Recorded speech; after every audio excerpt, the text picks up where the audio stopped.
So if you've seen anything on VHS content recently, you know that it's made its cult classic kind of comeback. And with it, there is a way to speed up the process, which essentially is taking an external recorder, skipping the tape deck, going straight into something like SD, and then you can take that footage into your computer to edit into whatever you're gonna put it into. For me specifically, I wanna make this video because there is a reason why I don't do that. Let's talk about it really quick. So TLDR, but essentially we went through ChatGPT to figure out this question and what the difference would be between using a tape versus going straight tapeless, or that idea of taking the tape out of the situation. And realistically what we came up with is the fact that really, if you want that raw, glitchy, nostalgic VHS look, you need the tape.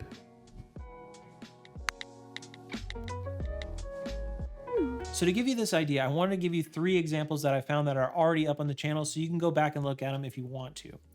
This first one comes from an old video about the Nimslo 3D, and in it, it's really cool because I give you 4K and the VHS side by side.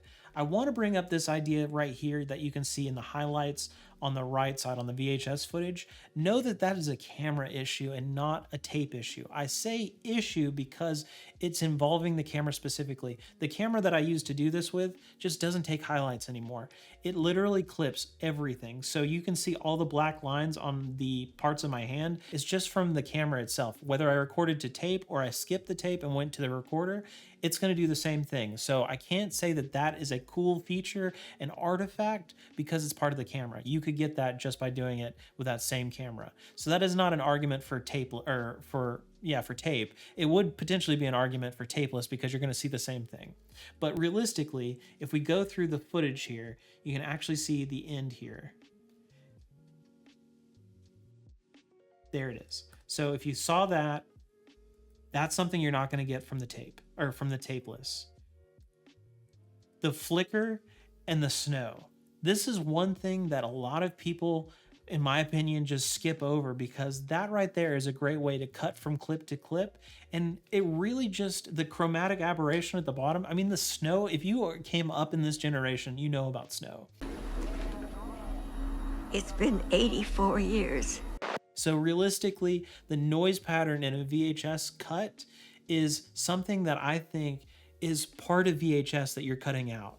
And if you go to the next clip, we have something similar. So in this case, we actually do get a scrolling artifact, which is pretty sick.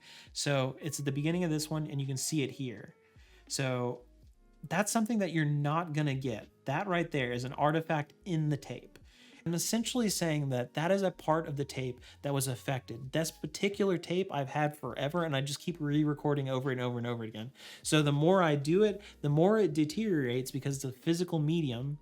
And that means you get more artifact and you get more weird things, burns or skips, scroll, that kind of thing. And it just adds to the sauce, in my opinion, when it comes to VHS. The last clip I have really kind of exemplifies that a little bit better because it's a little bit longer. So in this one, we can see a little bit of scroll in the middle. And see, this is where I'm talking about the highlights. You're gonna get that anyway. But what you don't get here is like this scroll right here.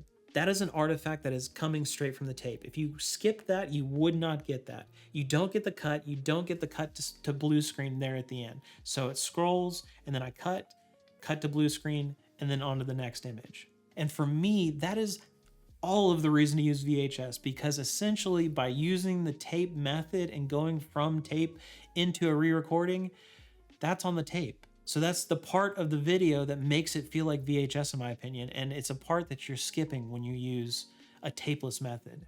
That's just my opinion, but it is the reason why I do what I do. So hopefully these 3 ideas kind of exemplify that, and if you want to go back and check them for yourselves, they're up on the channel. Make sure to leave a like and tell me that you saw them from this video, because it would be sick to see some old videos get a little bit more love. So yeah, that's why.